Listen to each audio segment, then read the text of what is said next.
This conference will now be recorded. All right, good morning, everybody. We're here at the August meeting of the Enforcement Oversight Committee. The date today is August 7th, 2024. The time now is 9:02 a.m. Stephanie, can we go ahead and confirm the meeting quorum, please?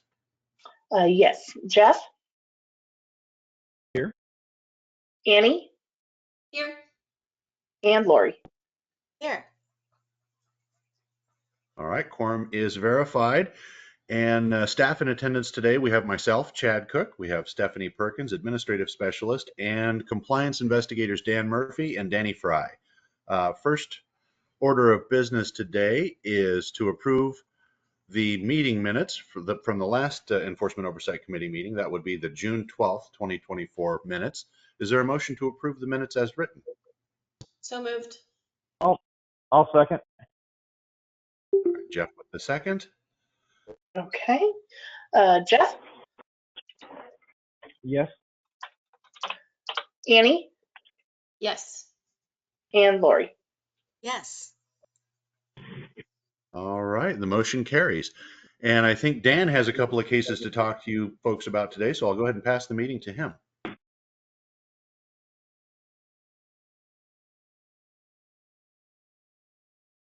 Good morning, everyone. Thank you so much for your time and reading all the information I've sent to you, the reports. Can you hear me okay everything? No? I think we've got a connection issue, Dan. Why don't you hold on just 2 seconds, let it catch up to itself. I think we got a bad connection issue on your end, maybe.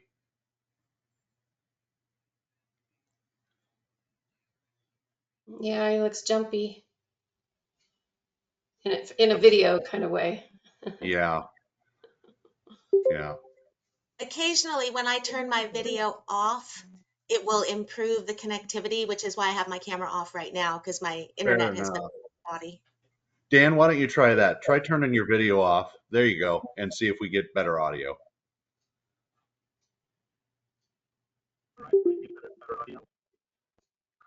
I can tell by Annie's look that no, the answer is no. Wow. Yeah, still rough. Why don't you go ahead and jump out and log back in? We can take the time to do that if you want. Okay. Yeah.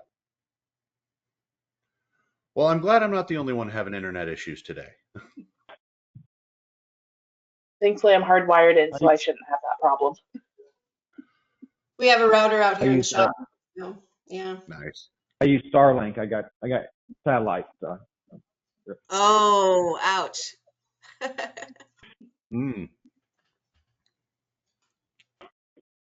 That's right, Yeah, Jeff. you You're don't out have there. too many options out there. Yeah. Lori, what's Better your than setup?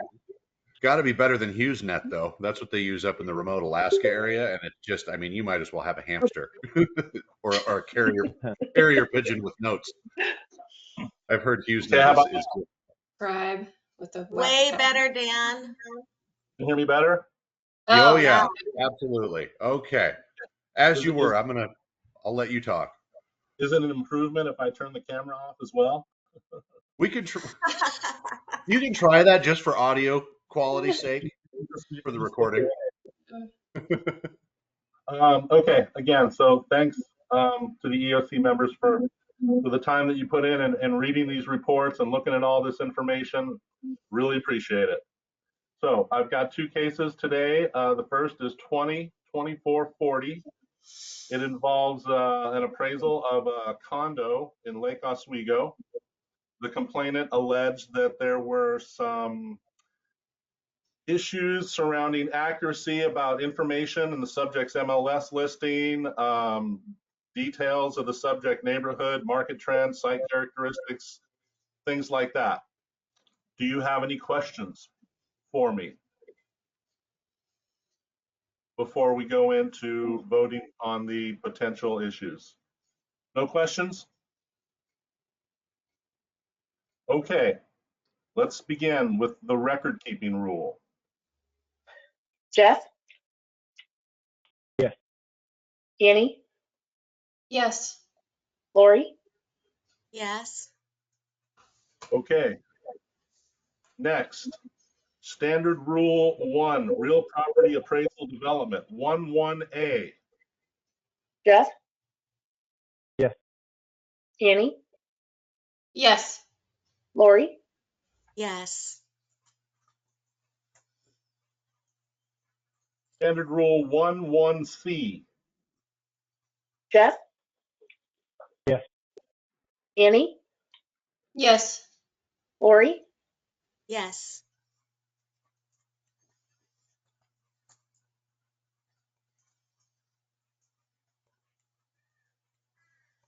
Standard Rule 12E1. Jeff, Yes. Annie, Yes. Lori, Yes.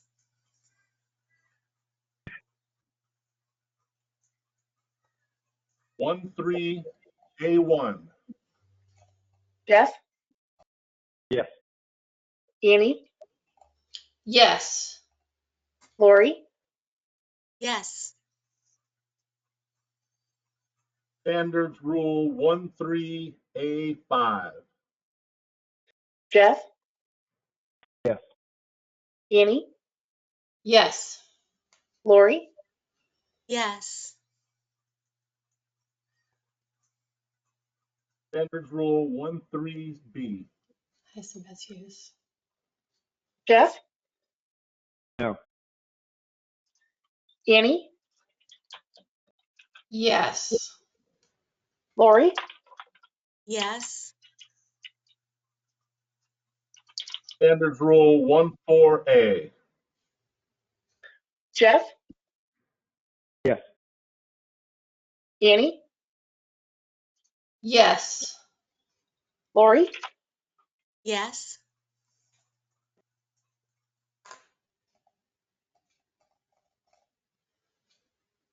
Standards Rule 15A.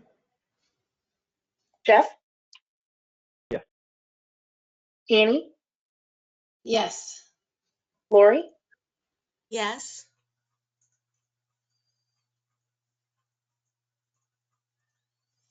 USPAP Standard 2, Real Property Appraisal Reporting. Standards Rule 21A. Jeff, Yeah. Yes. Annie, Yes. Lori, Yes. Standards Rule 21B. Jeff, Yes. Annie, Yes. Lori, Yes. Standards Rule 22A4. Jeff, Yes. Annie, Yes. Lori, Yes.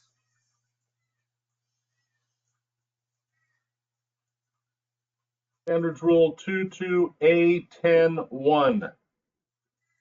Jeff, Yes. Annie, Yes. Lori, Yes. Standards Rule 22A10-5. Jeff, Yes. Annie, Yes. Lori, Yes.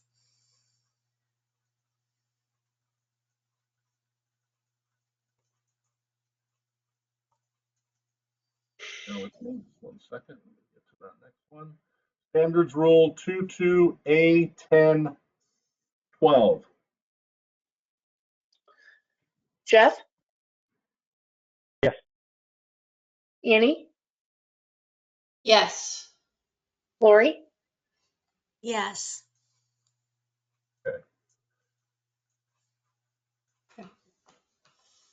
Now on to Oregon Administrative Rule, OAR 161.025.0061.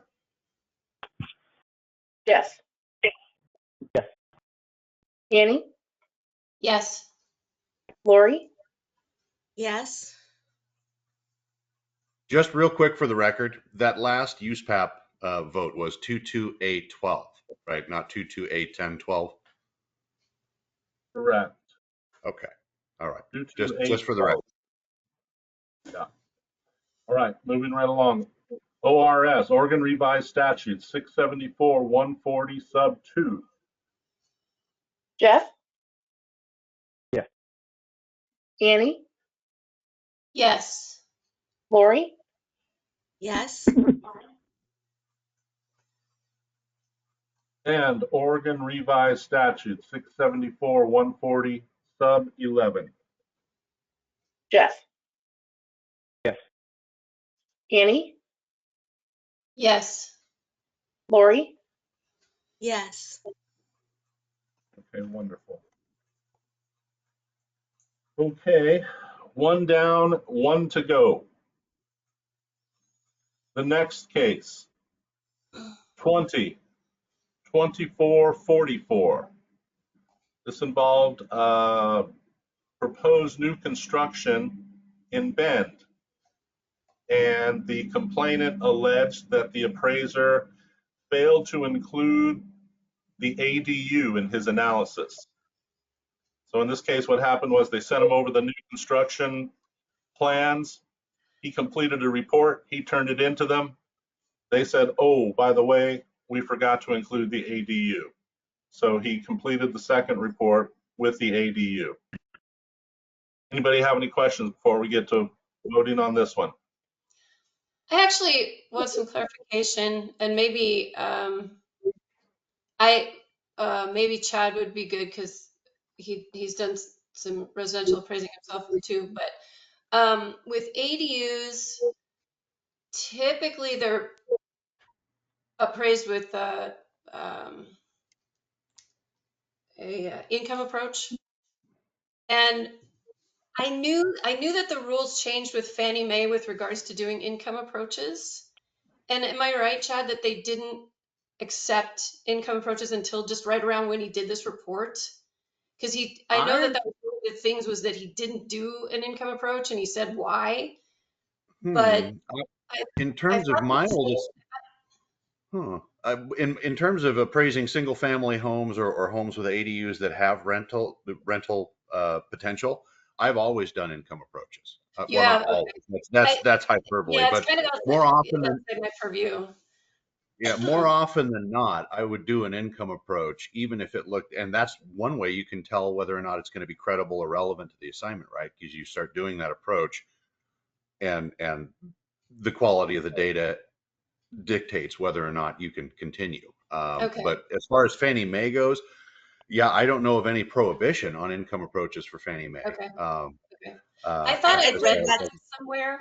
no, Sorry. Annie, I think that's the point is that there is no prohibition on it, and the appraiser has to make the case for why it is or is not relevant. Okay. There are instances where they do where they require the income approach. Okay. For a single family with ADU, typically they would not require it. But if it's relevant, it should be developed, Okay. as we all know. Yeah, I think I thought, you know how it is, you read something somewhere. And I think I read Mhm. that it used to be not acceptable to do income approaches, but then in 2020 they changed it or something, but clearly I made that up. Huh. So, um, No, So this goes along the you same didn't make lines, it up. Andy, kind of as the AQB, the advice paper that the foundation released regarding the Yellow Book standards and whether or not they're applicable in an assignment. And the answer essentially from the foundation or the ASB was, even if the client's not asking for it, you, the appraiser, have to know whether or not it's necessary for credible assignment results. sure. So it's just because the client didn't necessarily ask for a thing, we're required to know laws and regs and selling guide, things like that. So if it's relevant, even if they didn't ask for it, if it's necessary for credible assignment results, that's one of those triggers. Okay. Just as a Yeah. piece of clarity. Yeah. Kind of outside my idea. Yeah, that's fine. Okay, good. That's what I wanted to clarify. So I appreciate it. Sure. Jeff, did you have something?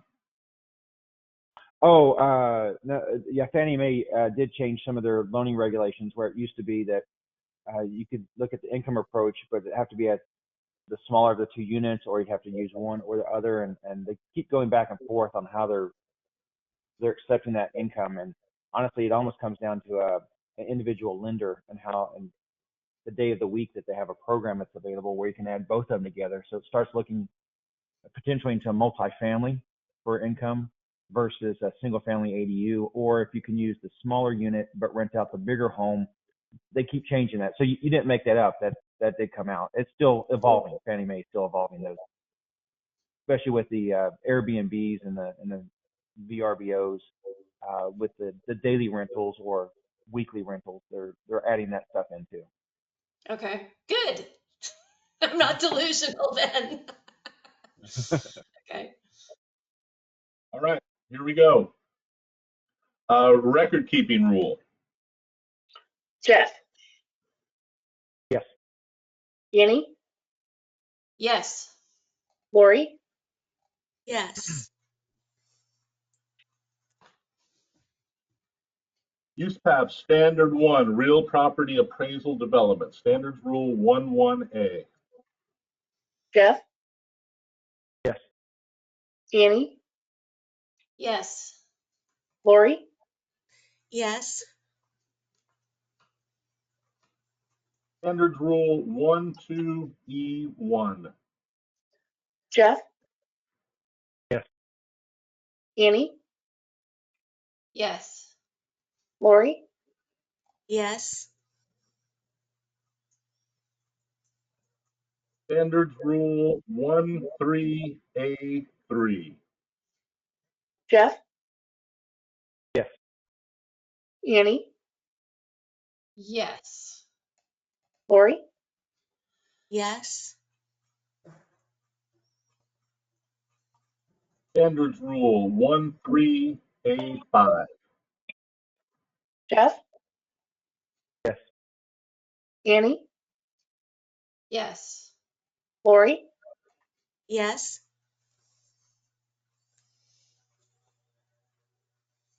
Standards rule 14A.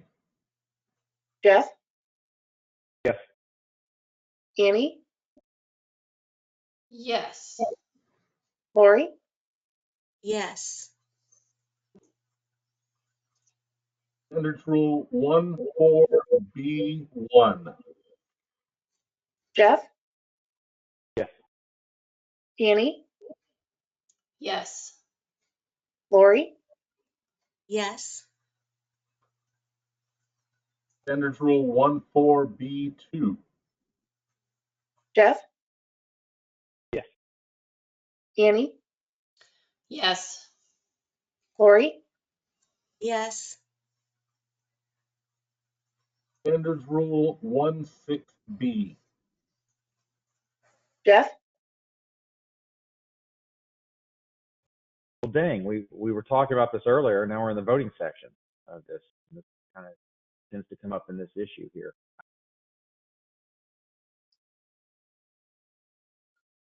is that a yes Yes. or a no? Okay.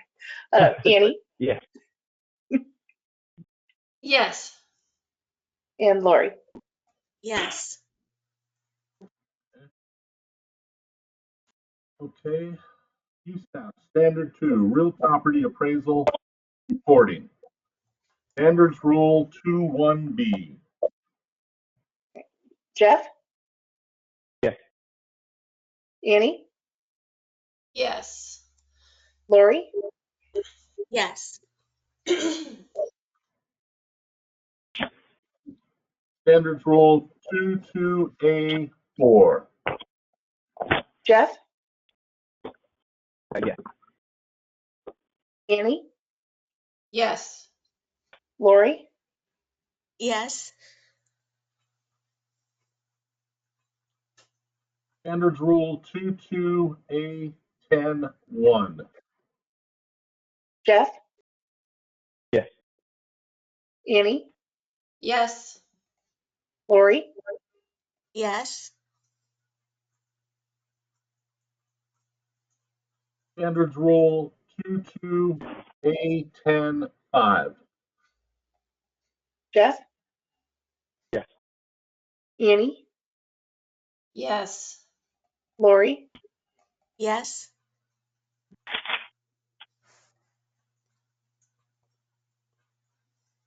Standards Rule 22A13. Jeff, Yes. Annie, Yes. Lori, Yes. And Standards Rule 23A. Jeff, Yes. Annie, Yes. Lori, Yes. Okay. Oregon Administrative Rule 161.025.0060 sub 1. Jeff, Yes. Annie, Yes. and Lori. Yes. Oregon Administrative Rule 161.025.0060 sub 5. Jeff, Yes. Annie, Yes. Lori, Yes. And Oregon Revised Statute 674.140 sub 2. Jeff, Yes. Annie, Yes. Lori, Yes. Okay, wonderful. That concludes my case presentation. Thank you so much. Excellent work, Good Dan. job, Dan. Thank you, Jeff. Thank you. Thank you. Thank you, Dan. Well, EOC members, unless there's any new business or anything else that you folks want to bring up before next meeting, we can entertain that now, or we can entertain a motion to adjourn also. Motion to adjourn. Lori with the motion, I'll I second. that. and Annie and Jeff with the second. Let's just do a quick voice vote for the record. okay, Jeff, Yes. Annie, Yes. and Lori. Yes. Okay, the time is 9:24 a.m. The meeting's now adjourned, folks. Thank you so much for your participation. I know that you guys are busy and have lots to do, and this is another one of those things in the day that takes time. So very, very appreciated the time that you give to the board. Chad, did you find somebody to do the review that you needed? Oh, the certified general one, still working on that. It's not critical. It's one of the only audits that we've got pending, so I'm not too crazy worried about it. But if you're volunteering, I'd love to have you take it. I didn't think so. Fair No, enough. but I am gonna give you a call here in a few minutes. Okay, fair enough. All right, folks. Well, the meeting's adjourned and we're all finished. Thanks so much for the day. Have a. Hey, Thanks, Dan, are you everyone. still there? Bye, Lori. Oh. Dan, you still there? I'm still here.